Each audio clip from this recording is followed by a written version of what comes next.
DW Inside Europe. Hello and welcome to this special edition of the programme focusing on the women of Europe in war and peace. I would say that in many other political ideologies, violence can be tolerated to a certain extent, whereas in feminist tradition, right, we always against violence because violence always targets the most vulnerable groups. We'll be hearing from the Russian Feminist Resistance and the Ukrainian frontline, as well as spending an evening in the company of Thelma Ruby, the nonagenarian performer for whom the show must always go on. In a couple of weeks I'll be 98. I have to be so grateful that I'm still well enough and strong enough to be able to get up and do a show. Welcome to our Women of Europe special. It was a working title, and yes, we do know that it could be catchier, but somehow the title stuck, probably because it's such a no-frills description of what, and more importantly, who this programme is all about.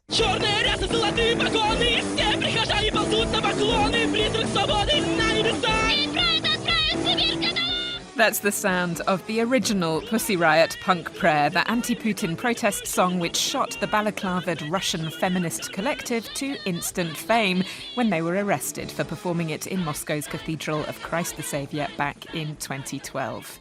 Since then, the popular image of Russian dissidentism has been female.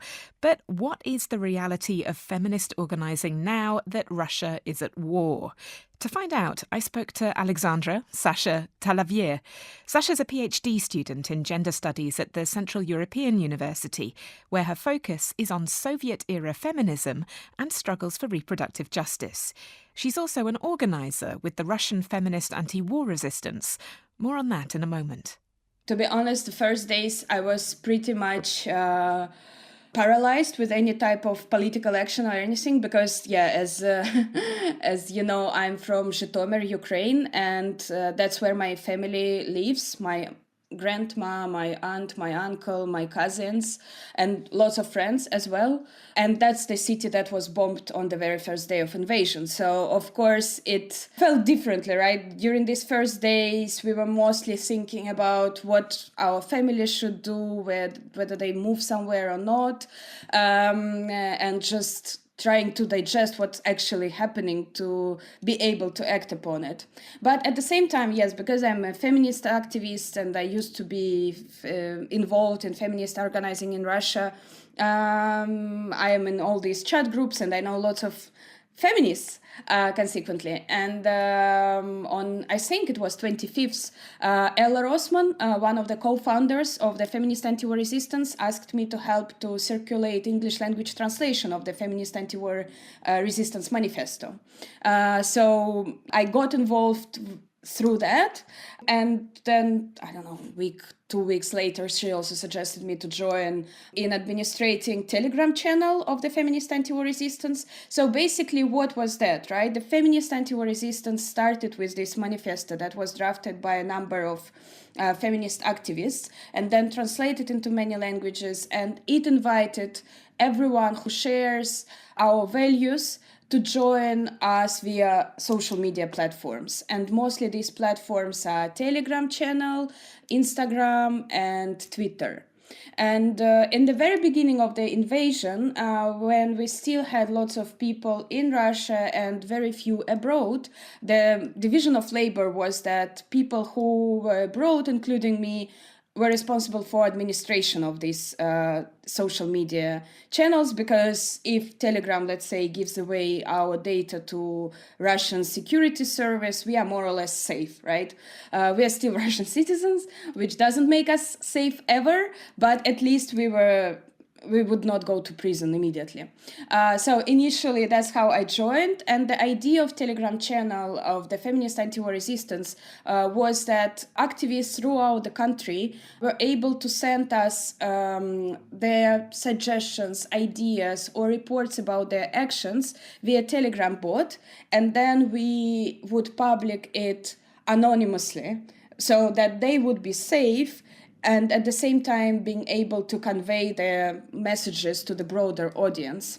That's how it started, and we've got not only like social media subscribers, but many cells that were established in Russia and outside, and we have approximately 20 feminist anti-war resistance cells or chapters, and if we want to pretend that we are not that underground in Europe, and not even Europe, also we have a cell in Brazil, in Southern Korea, and in Russia we've had approximately 60 different groups that were acting autonomously, and the structure of the movement is that we have these numbers, many different groups that are very loosely connected with each other, but still are able to communicate via Telegram channel. But now we are also establishing bigger infrastructure or environment for activists in Russia to be able to communicate with each other anonymously in a safe way. Sasha Talaver is a member of the Russian Feminist Anti-War Resistance. She's also a PhD student in gender studies at the Central European University. Wars can be about resources and power, but they can also be about stories, about control of the narrative. In the case of Russia's war with Ukraine, the story was simple. Ukraine, it went, did not exist. It was a historical aberration, a glitch that needed to be fixed. But Ukraine, of course, did exist, and with it a rich literary tradition over which the figure of the 19th century poet and playwright Lesya Ukrainka hangs, something like a national patron saint. Our death, she wrote, will teach others how they ought to live. No wonder that when I asked Ukrainian literary scholar Tetiana Ogakova about women in Ukraine, her mind went straight to Ukrainka. For me, Lesya is the founder of what we are and what we'd like to become. It was a prodigious woman speaking in many foreign languages and representing this intellectual tradition. She was in close dialogue with European history, with European tradition, but at the same time, she was so deeply Ukrainian, and she was just providing us with this possibility to link both, Ukraine to European tradition, to ancient, to Greek tradition, for example. And I would say that her life could be an example,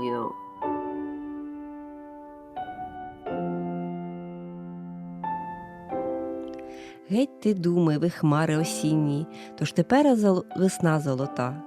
Чи то так у жалю у голосінні проминуть молоді літа? Ні, я хочу крізь сльози сміятись. Thoughts away, you heavy clouds of autumn, for now springtime comes, agleam with gold. Shall thus in grief and wailing for ill fortune all the tale of my young years be told? No, I want to smile through tears and weeping, sing my songs where evil holds its sway. Hopeless, a steadfast hope forever keeping, I want to live, your thoughts of grief away. In the long dark ever viewless night time, not one instant shall I close my eyes. I'll seek forever for the star to guide me, she that reigns bright mistress of dark skies. Yes, I'll smile, indeed, through tears and weeping, sing my songs where evil holds its sway. Hopeless, a steadfast hope forever keeping, I shall live, your thoughts of grief away.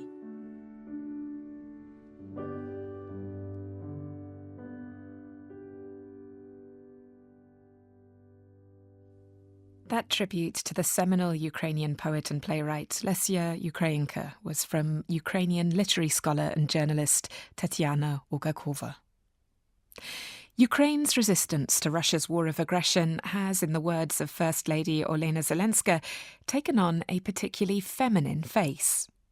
Amongst those feminine faces are those of international volunteers who rushed to Ukraine's aid and defence. Volunteers like, and yet one imagines never quite like, Sandra Anderson Eyre. Eira is a Norwegian Sami. She grew up in a culture dominated by fishing and reindeer herding, going on to skipper her own boat with a crew of 5 men, and then serve as a member of Norway's Sami parliament. When war broke out in Ukraine, however, she knew that her place was on the front line, as a medic. Lars Bavanger has been following her story. Is that a rocket? Irpin, near Kyiv, March 2022. A unit of international volunteers are fighting back Russian invaders. Footage posted on the Instagram account of a 36-year-old former commercial fisher from the Arctic north of Norway. Why? Because she's been with the group as a frontline combat medic and volunteer in the Ukrainian armed forces since the war started a year ago. Her name, Sandra Andersson Eira. She's hard to track down these days as she moves with the changing front lines in the eastern regions of Ukraine. But then I notice on her social media she's heading to the USA for some training, and I managed to get hold of her there. Well, see, the thing is that I quit fishing because I was tired of being cold and hurting and hungry and uncomfortable. I was actually thinking about starting a more normal life. I was just, I'm gonna quit, like I'm done, like I'm tired of being uncomfortable. And then I went to Ukraine. From age 6, Sandra had been listening to the stories of her family doctor, who'd been a medic in the Middle East. She knew she wanted to do that too. But her first job was at sea. By the time she was 34, she owned her own fishing boat with an all-male crew. My grandfather, great-grandfather, all of them were fishermen. But I never had any intention of being one. It just happened one day when my cousin asked if I wanna come see what it's about.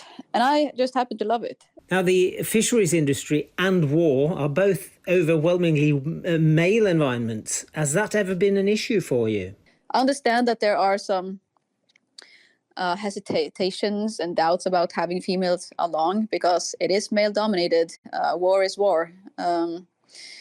But for me, again, it's like fishing. It really doesn't matter what you are. It's about who you are and just being able to do what it takes. For the Ukrainians, I have been treated with nothing but respect and decency. They have been awesome to work with. I've never felt worried. I've never felt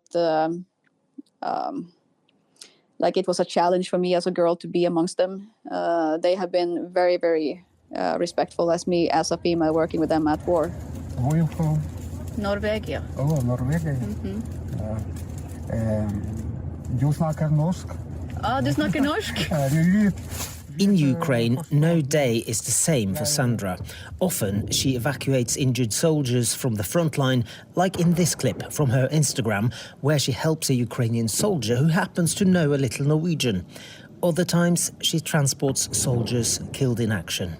Sometimes I get medical gear or combat gear into country from Norway or France or US. You can get hit by a cruise missile and you can step on a landmine, or you can just get shot. You can get kidnapped because you're Westerners. It's about playing it smart and surround yourself with a solid, skilled group of soldiers. And I have been very fortunate to do so.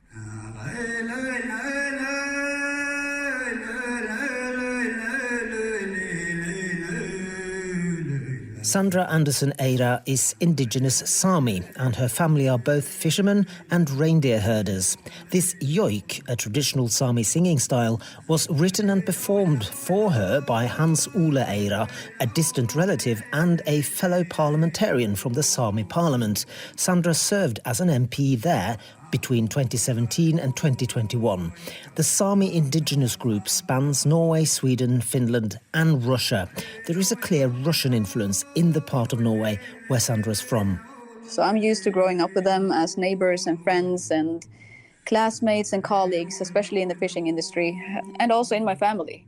Many Samis from the Nordics and Russia see themselves as one people. Russian Samis had routinely participated in cultural and political events before the war. All that has stopped. Today, both as Sami and Norwegian, Sandra has to draw a clear distinction between the Russians she knows and what is happening on the battlefield. You can't punish innocent people that doesn't have a say-so. Most people in Russia doesn't even have a say-so. You can't blindly just hate the entire population in Russia for what their government is doing. Sandra has served in Ukraine for more than a year now. She reminisces back to the 8th of March when she was stuck in a basement on the northern front north of Kyiv. With Russian paratroopers and helicopters and tanks, artillery, mortars, cluster munition, you name it.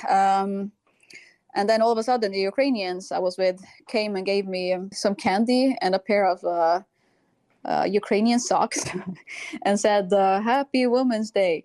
So for me, that was very special, you can say, because I was literally standing there in the cold with 2 walls just blown out and bonfire in the corner. And Ukrainians being so happy. There was a woman there to celebrate International Women's Day and just lift the spirits. Sandra hopes she won't be needed in Ukraine in yet another year from now, but she'll stay and help for as long as it's needed. And after that? That is a very good question. And the answer is, I have no idea. If there's another war, yeah, we kind of have the lessons learned now. So being able to help out in other wars too, whatever it has to be, we have definitely learned a lot from this one. Lars Bavanger, DW.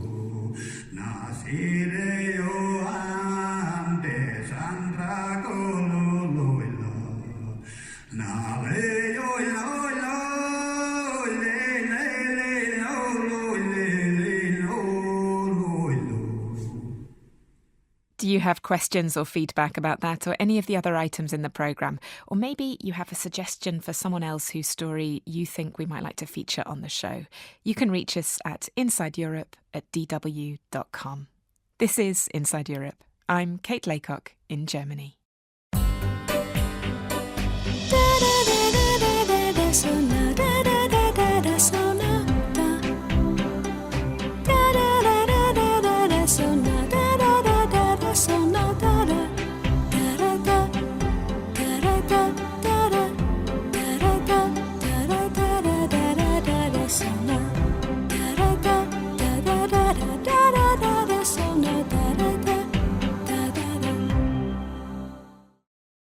Time now for a real treat. Get your glad rags on because it is showtime.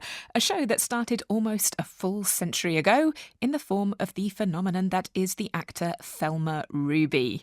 Born Thelma Wiggerder in 1925 in the English city of Leeds, her mother had been a child performer in music hall billed as Paula Ruby, so when Thelma started acting, she adopted her mother's stage name, Ruby, and became Thelma Ruby. She's been performing professionally for 8 decades, taking in everything from musicals to Shakespeare, serious drama to pantomime, and she's no intention of retiring anytime soon.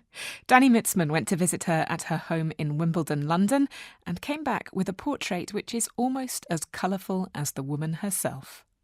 Gee, but it's good to be here.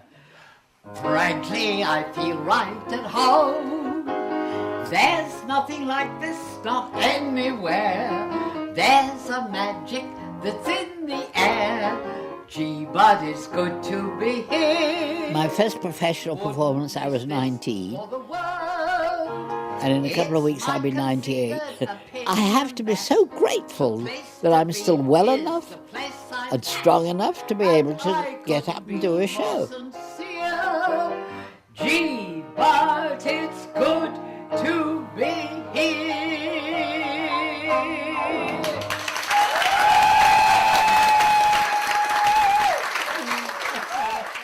During the war, I was evacuated with my mother to New York for 4 years. I went to school there, I went to college there, which is where I studied acting and the theatre. And I came back here, the war was still on, it was October 1944. And at 19, I was eligible to be called up, and I saw that you could do national service by entertaining the troops. I lived in Leeds with my mother. I'm a Yorkshire girl, and my parents. And mother came with me down to London to Drury Lane Theatre, which was the headquarters of what was called ENSA, which was entertainment for the troops. We stood at the side of the stage in Drury Lane. watching the auditions. There was an old lady playing the violin. There was a very portly, bald tenor singing, "All things come home at eventide." I thought, well, I hope maybe I can do better than that.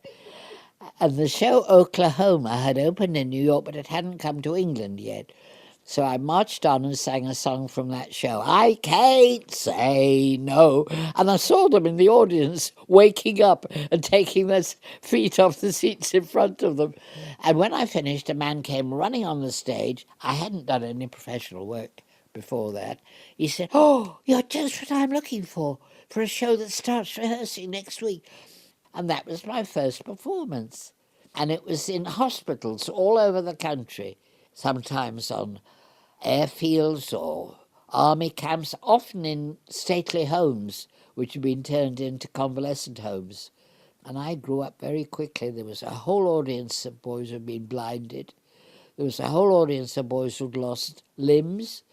And perhaps the most memorable was on VE Day, May the 8th, 1945. So the boys with no faces, no ears, no noses, no hands, but what an audience. Can't stop talking about him, talking about him, talking about him. And if he was yours, well, neither would you. Things are much better for all of us, and especially for women, yes. Now you can have dignity and you can have your say and you can be yourself too. You know, you don't have to be what someone else tells you should be. I know that song. So he sings, "Pardon me, boy, is that the Chattanooga choo-choo?" And then we're all going, "Choo-choo" at the back, you know. And one day at rehearsal, the line where he's supposed to sing, "There's gonna be a certain party at the station, satin and lace." So he sang, "There's gonna be a certain party at the wedding." So the director said, "That was very good, Ty, until you got to the wedding." He said, "That's life." I was actually co-starring with, my name was above the title, with Judi Dench in the musical Cabaret. That was 1968. Topple, 4 times I played the mother in Fiddler on the Roof, 3 times with him. And then I was sort of leading lady with Orson Welles. He put 2 parts of Henry IV together and made a play called Chimes at Midnight. And I was Mistress Quickly to his Falstaff. The dove each moment is bolder. The lark sings Ich liebe dich. I can't pick out a highlight because I've enjoyed, I think, everything I've ever done. One of the best feelings that anyone can ever have is when you make an audience laugh, when you hear a whole audience screaming with laughter. It's just life-enhancing. It's just wonderful. The flea, the moose, his love call is making, but nobody's making me. Nobody. Nobody's chasing me.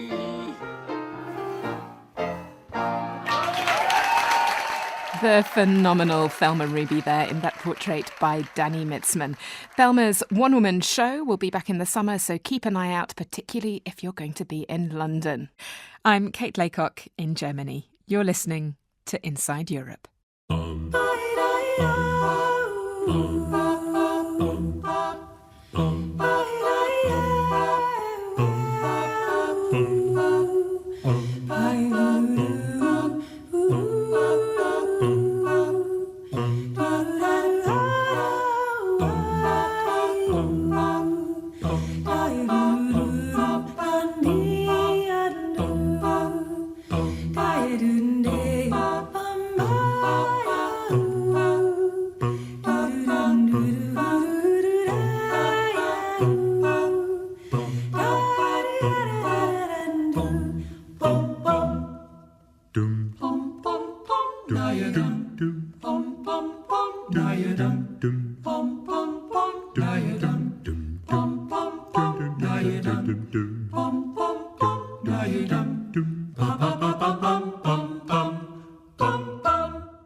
Women of Europe special continues now, with so many strong and distinctive voices yet to pack in. There's such a level of sexism, and many times they don't even consciously know that those comments are not compliments, but actually sexism.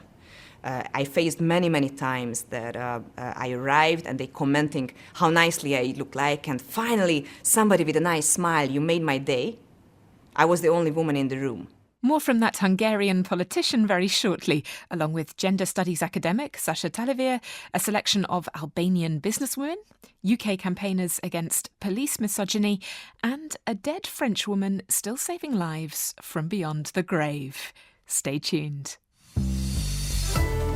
Broadcasting from Germany. This is Inside Europe.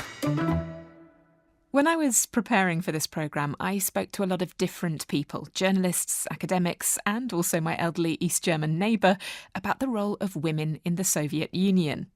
Whether by coincidence or not, all of them mentioned the same two things: men handing out roses to women on International Women's Day, and the so-called double load, by which women would work full-time but then still come home and take care of all the housework. Gender studies academic Alexandra Sasha Talaver, though, also looked very much to the radical legacy of Soviet feminism, a legacy in direct contradiction to the version of history favoured by President Putin. What Putin refers to, and Russian government often, to this more superficial way of, more superficial level of Stalinist, mostly propaganda.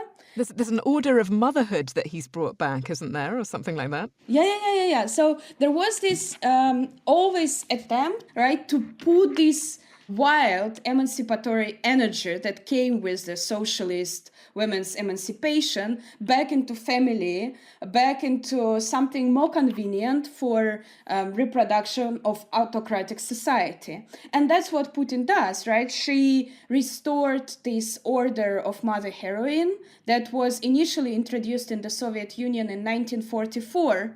Putin reintroduced it in 2023, which is incredibly wild idea because it is an order for women who give birth to 10 or more children, right? And this reproductive strategy is absolutely extreme in contemporary world. And how explicitly linked is this to the idea of war, of long-term war, of the need for young men, basically? I mean, yeah, one of Russian Orthodox Church priests said that women in Russia should give birth to more kids, preferably 4 at least, so that if they lose one of them at the war, they don't feel so sorry. And it's interesting that we also can see, so on the one hand, definitely demographic crisis has been going on in Russia for the last 3 decades. That's actually the case. And I think that what's very important also given the war is that according to some demographic forecasts from before, they were alarming that by 2024 or by 2025, in Russia might be not enough young men to serve in the army. So I would say that this kind of, and then by 2050, Russia will cease to exist due to demographic crisis, right? So we've been living in this horrible demographic crisis that was framed as a part of state security issue. And therefore, of course, question of reproduction of new generation to be born and raised is, I would say, at the center of current Russian propaganda. And I would say that Putin's obsession with LGBTQ questions, trans issues, gender issues are very much, and young people as well, and youth, right? They are very much linked with this crisis of reproduction, fear and anxiety about the fact that Russian population will not be able to reproduce itself. So there is a lot of pressure, and again, they started the ban on child-free propaganda is discussed now in State Duma. Legislation that will remove abortions from state insurance is discussed in State Duma again. They introduced new law on so-called LGBTQ propaganda last autumn that prohibits any type of non-heteronormative representations in public media, right? So all these efforts, they aim to create monopoly of heteronormative nuclear family with kids in the public space, right? So basically to make it impossible to promote any type of other representations of family, even though this nuclear family with two parents and many kids is such a marginal phenomenon of Russian actual life. Sasha Talaver is a PhD student with the Gender Studies Department of the Central European University, where her focus is on Soviet-era feminism and struggles for reproductive justice. And the echoes of those struggles could be heard in a conversation that I had with Stefan Boss, our Budapest correspondent. Hungary became a satellite state of the Soviet Union until its breakup in 1989. Its current president, Viktor Orban, has turned the country into what he calls an illiberal democracy, clamping down on freedom of expression and favouring a strongman brand of politics. Stefan's idea was this: why not get a feel for attitudes towards women in Hungary by hearing from two female politicians from opposing sides of the political divide? Here he is to introduce them. Well, you know, the first woman is Anna Donat. She is 35 and she was involved in founding the Momentum Movement Party, and she is now a European legislator. It's completely okay if a man in a suit says something smart, or if they have an agenda and they stood up for that, even if it's a bit aggressive or too straightforward. This is what they expect from a man. But if a woman stand up and show emotions, there are a lot of stereotypes about that it's better connecting to our cycles, or it's because we are hysterical, and anyway, why the hell I'm talking instead of raising kids or making dinner? Especially on a political sphere where you are entering in a meeting, a plenary debate. There's such a level of sexism still exist, and many times they don't even consciously know that those comments are not compliments, but actually sexism. I faced many times that I arrived and they commenting how nicely I look like, and finally somebody with a nice smile, you made my day. I was the only woman in the room. Wow, she really doesn't mince her words, does she?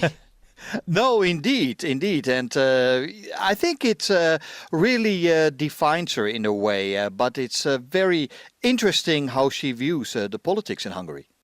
Yeah, and I mean, I have to address this. Hungary, notoriously, Viktor Orban has a very strongman approach to politics, only one female cabinet member. However, the elephant in the room here is that it does have a female president. Yes, indeed. And that is the other woman I wanted to mention. She is President Katalin Novak. You've spoken to the president, Stefan. Well, I didn't speak with her, but I have, through a colleague, I got some sound from her. And what is really amazing from her, that she is not only the youngest ever head of state of Hungary, but she is also the first female president of this country. And, you know, she's a 45-year-old mother of three. She's a Calvinist Christian and a staunch defender of Hungary's traditional family values. But she's also the president of a country that, like many European nations, still suffers from a low birth rate, which, by the way, Orban's nationalist party says threatens the country's future. So President Novak says she wants to inspire women to be pro-family while at the same time pursuing a career. I'm a mother of three children, so I'm not only a woman president, but also a mom. And that makes me understand much easier, I think, what it means on a daily basis to struggle this imbalance, I would call it, of family life and the professional career. For me, family is the most important. But on the other hand, I love my job and I would like to have my professional job or career as well. And I think these two can go hand in hand with each other, even if it's not easy. And if we speak about this and if we give this over to the younger generations in a positive manner, not going against anything, but just underlying the beauty and the importance of childbearing and the traditional family, then I think that we can help these young people. let's just widen it out a bit, Stefan. Do you expect a growing role for women in Hungary, nevertheless? That's a very interesting question because Prime Minister Viktor Orban has sought to emphasize what he has described as traditional values in his self-proclaimed illiberal democracy. Now, that includes enshrining in the constitution that marriage is comprised of the union of a man and a woman, and critics say that basically also excludes gay marriage, for instance, at the moment. But there was also a controversial report by the State Audit Office here, and that concluded that too many female college graduates threaten the economy and demographics, making it more difficult for them to have children. Now, the report even had the controversial title, Signs of Pink Education in Hungary. But once again, ironically, President Novak and opposition leader Donat both encourage women to be involved in the tough challenges ahead for Hungary. So a point of agreement there. I think we better quit whilst we're ahead and leave it there. Thank you so much, Stefan. That's a fascinating insight there into two very different takes on female roles and political life in Hungary. Indeed, you're welcome. To Albania now, also formerly communist, though not actually part of the Soviet Union, where small and medium businesses account for more than 90% of enterprises. And many of them are run by women. The country is relying on female-run businesses to offer options for young people who've been leaving the country in large numbers. But that doesn't mean there's universal respect. Guy Delorne reports from Albania's capital, Tirana. We are not doing this event in English tonight. It's a rainy Wednesday evening in Tirana, but it's warm and dry inside as Startup Grind gets into gear. This is a regular session which aims to inspire Albanian entrepreneurs and help them cultivate the connections which can make the difference between success and failure. And on this occasion, there's a female focus, as both the organiser and the special guest are successful businesswomen. I talk to most of entrepreneurs in Albania and they feel usually lonely in their journey. And Startup Grind is about making your journey less lonely, let's say, by getting together and sharing these challenges. Aneda Bakhtari doesn't just organise Startup Grind Tirana, she also runs a successful accountancy business, Balkans Capital, employing more than a dozen people. The situation is not very good. People are trying to find opportunities outside the country, and what I want to show and what my vision is that you can stay in this country, you can get good salary, you can have a good life here without going outside and living this country. Despite the problems, Tirana's buzzing with building work and traffic, so it's easier to walk the short distance across town to Destil Creative Hub. This is where Sunila Abdali has established a multi-storey, multi-purpose space for creative entrepreneurs to meet and exchange ideas. And she's particularly proud of its Academy for Women Entrepreneurs. It supports women with an early stage idea to develop their business. Then we design it also to contextualize it better with Tirana. But grassroots initiatives alone won't be enough to help Albania's female entrepreneurs thrive and multiply. The government's aware that it needs to set the tone and facilitate funding and development. Half of Prime Minister Edi Rama's cabinet are women, and Entrepreneurship Minister Edona Bilali is among them. She says the very existence of her ministry shows that Albania realises the value of entrepreneurship. It's an investment toward creative thinking for young people, and the sooner we start, the better are the chances that young people will continue to live in Albania and will continue to think in a way that they could work from here, but also be international employees. Hannah Vintage Corner is one success story. It's created a community around a cafe, carefully curated collections of vintage clothes and special events. But co-founder Uada Begay says Albania's female entrepreneurs face depressingly predictable challenges. The workers, the technicians, they would not speak directly to me. even though I was paying them. So they would like talk to me through the architect because he was like man responsible for the project, which was very disappointing. So they also thought like I was very young and no one really took me very seriously, even like the landlord. It bothered me a lot, especially in the beginning. It felt like it was not my thing anymore. Like the concept was mine, the idea was mine, but like I had no authority. There's plenty of potential in Albania and an understanding that to make the most of that, businesswomen need better support. Now the challenge is to change attitudes on a wider basis so the country's female entrepreneurs can excel. Guy Delorne, DW, Tirana.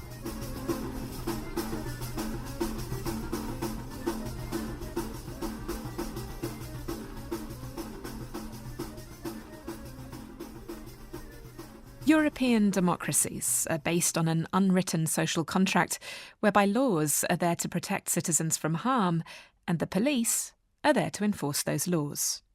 But what happens when a large segment of the population loses faith in the police? That is the scenario that unfolded in the United Kingdom in the wake of two deeply shocking cases involving police officers who used their power to harm women. In the first instance, the murder of a young woman named Sarah Everard, the police response to women holding a peaceful vigil in her memory made the breakdown of trust immeasurably worse. From the UK, Lucy Taylor has been following the story. The police have the nerve to threaten us, and intimidate us. It was March 2021 when a young woman, Sarah Everard, was abducted and murdered while walking home from a friend's house in London. Her killer, Wayne Couzens, used his police warrant card and handcuffs to force her into his car. It was a case that lit a touch paper among women across the UK, especially after police shut down a peaceful vigil for Sarah in a way that a court later ruled was unlawful. I think part of being locked down was that everywhere you looked, all of Twitter was it was Sarah's face everywhere. And she had done everything right and everything I hadn't done a ton of times. And I think it just really struck me that even if you do everything right and you're the perfect victim, our hope and our ability is to make decisions about whether or not we live the rest of our lives is taken away from us. And then the fury when it was a police officer. And basically, Jamie Klingler was one of the women who planned that vigil, her first taste of activism. And she also founded a campaign group, Reclaim These Streets.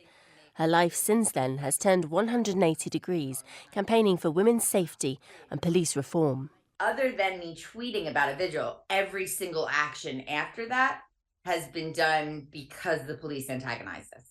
Like, if they had just let us have the vigil, we would have had a moment of silence and gone back to our lives on Sunday. But it was everything they did was about silencing and shutting us up. The word radicalized is never used about people that look like me or sound like me, but I've been radicalized. The stuff I've learned about the police treatment of those communities that are under-policed or over-policed, depending how you put it, over-policed and under-respected. I can't put the blinders back on. Wayne Couzens was convicted and sentenced to life in prison for killing Sarah Everard, and he was also sentenced for 3 cases of indecent exposure he carried out in the days and weeks before her murder. Campaigners believe if those crimes had been swiftly investigated, her killing may have been prevented. And then another extraordinary case. Another former London officer, David Carrick, was convicted of 24 counts of rape, all committed while he was in the Met Police. The convictions make him one of the UK's most prolific sex offenders. There's no question there are lots of very dedicated, fantastic police officers and police leaders who really want to do better. Fiona Mackenzie is the founder of The Other Half, a new policy group in the interests of women.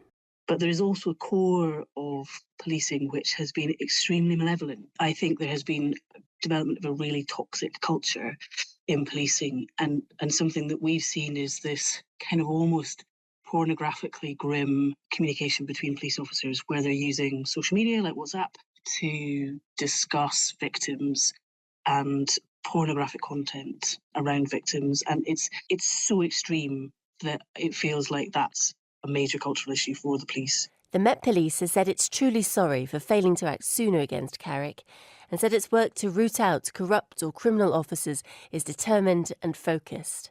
Some 800 officers are being investigated for complaints of sexual or domestic abuse. Harriet Wistrich is the director of the Centre for Women's Justice. Certainly the Met Police they've had no choice but to take drastic action, which they are apparently taking, in terms of reviewing all the officers who've had complaints or criminal convictions against them and taking action in relation to those officers. You know, they have no choice, because if they didn't do something radical, I think the only option would be to break up the Met Police altogether and kind of replace it with something completely different.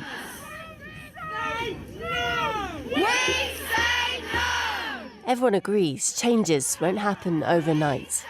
But campaigners say they fear women's trust in the police has been shaken and could take a lifetime to be fully restored. Lucy Taylor, DW, in the UK. When women speak truly, they speak subversively. They can't help it. If you're underneath, if you're kept down, you break out, you subvert. Words of wisdom there from one of my own personal feminist heroes, science fiction writer Ursula Le Guin. This is Inside Europe. I'm Kate Laycock in Germany.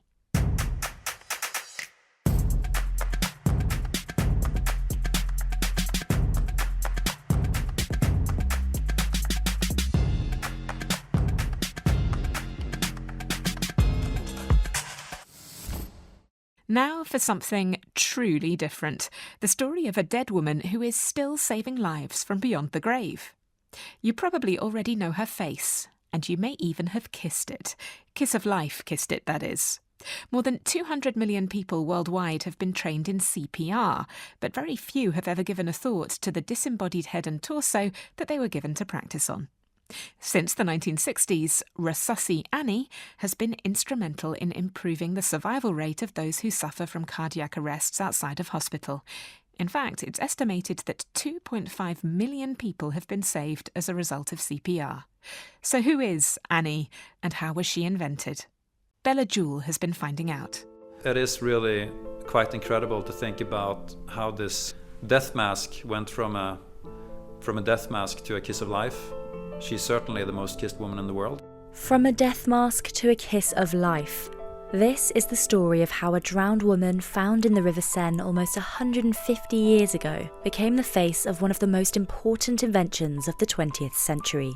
She's a face we all know and may even have kissed without realising it. This story begins in the Norwegian city of Stavanger in the 1950s, when a man called Osmund Lærdal returns from America. His company Lærdal began as a publishing house, producing beautifully illustrated children's books and wooden toys. But it was on his trip over the pond that everything changed. He was shown a new and revolutionary material called plastic. Band-Aid plastic strips with new Super Stick stick better than any other bandage. Here's Jon Lærdal, his grandson and now Senior Vice President of Lifesaver Solutions at Lærdal Medical. He went home with plastic and started experimenting with PVC in the oven, which of course stank. The company became a very successful toy company. Big part of the toy success was Annie dolls. Annie dolls were an early version of those plastic babies many of us played with as kids. Their faces were quite lifelike and came with special clothes and combs for their hair. This is in 1954. My father is 2 years old and he's playing on the pier into the fjords of Norway. And he's playing with his elder brother and elder sister. They are at the pier, and all of a sudden my father is in the ocean, only kept floating by an air pocket in his raincoat. His brother and sister are screaming. My grandfather runs down from the cabin through the woods, jumped into the ocean, pulls out my father, able to clear his lungs from water, give him mouth to mouth, and he resuscitated him. Åsmund's son, Tore, Jon's father, could have drowned that day if it wasn't for his father using an early but not widely taught form of CPR. So when an Austrian doctor, Peter Safar, who's known as the modern father of CPR, and a local anesthesiologist called Bjorn Lind asked him for help to create a mannequin for CPR training, he jumped on the chance. But these mannequins needed a face, Dr. Peter Safar's technique required chest compressions as well as mouth-to-mouth breathing. My grandfather was visiting his grandparents, and on the wall they had this death mask hanging, which many say have this enigmatic smile, and she's referred to by many artists as the drowned Mona Lisa. And the story goes that around the year 1880, a young woman drowned in the River Seine in Paris, and they made a cast of her body so that people could recognize her and the family could be aware, and that became a mysterious and beautiful art piece, to call it that it became a popular thing to have on your wall. So again, my grandfather saw that on the wall and thought, that's perfect. The Inconnue de la Seine, the name given to this never-identified woman, inspired artists throughout the 1900s. And for Osman, she was the right balance of realism and beauty. Here was the face of a dead woman, as are people who have suffered a cardiac arrest. But she wasn't off-putting to look at. And just like Lærdal's already famous plastic doll, he decided to name her Annie. And now you're getting to the end of the cycles. Resusci Annie was introduced in 1960, and she's doing better than ever, having trained, for example, 10% of the UK population, mostly in schools the last 7 years, called Mini Anne. Technology has taken great leaps since the 1960s, when the first Resusci Annie was launched.